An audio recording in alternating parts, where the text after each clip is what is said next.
Hi again, everybody. Here's your Paper News 24/7, the video edition for Wednesday, April 2nd, 2014. I'm Frank Phillips reporting. Crawfordsville Fire Chief Larry Patton is asking residents to be extremely careful with fire right now. I don't believe people realize that it is a lot drier out there than they might think, Patton said Tuesday, as his crew was battling a field fire that was caused by someone who was trying to burn brush. In addition to the drier than expected conditions, the wind has been playing a big role in several recent field fires. People start to burn and don't realize that in these kinds of windy conditions, a fire can get away from them in a hurry, Patton said. Residents inside the city limits are reminded that it's against the Crawfordsville City Ordinance to burn. To all other residents, Patton is urging caution.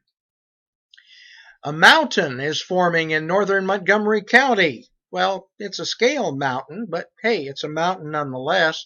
The Linden Railroad Museum is going to build a working HO scale model train layout while visitors watch this summer. Already, the 2x4 wooden framework is in place and mountains towering over 7 feet high give an indication of the scenery that is to come. The museum will open Friday, Saturday, and Sunday from noon to 5 p.m. on US 231 in Linden. It will be open every weekend through October.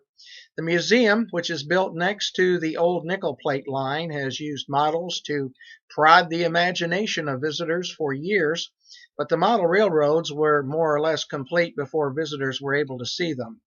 This layout will be different. It will never be complete, said Gary Virk.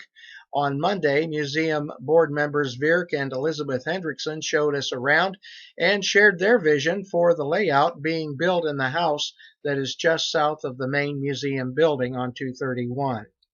Virk explained this will be a museum layout compared to a home or club layout. Those layouts are built for realistic operation, requiring many track switches and digital command control handheld units that operate engines much like radio-controlled cars and airplanes. People want to see trains run, Hendrickson said, so 4 trains will run on glorified ovals, she said. No 2 trains will ever be on the same track or cross a track. They are going to be exciting because of the scenery, Hendrickson said. Well, love it or hate it or fear it, social media is here to stay. Nearly everyone with a smartphone has a Twitter account or a home on Facebook. From texting to sexing, parents are concerned about their children's online reputation and that it will be carried with them the rest of their lives. It's called a digital footprint, and if your picture or your name is to be found through a Google search, you have one. Southmont High School is using a $100,000 grant to provide equipment to a dozen students who are developing curriculum materials for other students in grades K through 12. The subject, your digital footprint. We asked 2 of the students, Natalie Strasser and Aaron Cox, what they get out of working on the project. Okay. Well, Mrs. Welcher approached us after school one day and asked us all, hey, we're going to be doing this curriculum for this, and teachers have nominated you guys and said, these are the people that we really want to be in this group. And all of us were like, oh, this sounds really cool. We should all really get involved in this. It sounds like a really great opportunity for us. Well, I didn't exactly know what it was going to be at first. It was kind of didn't really give us a really descriptive idea of what it was going to be, but I knew Mrs. Welcher was going to make it, a good thing to be in, and it sounded certainly like something I would like to do.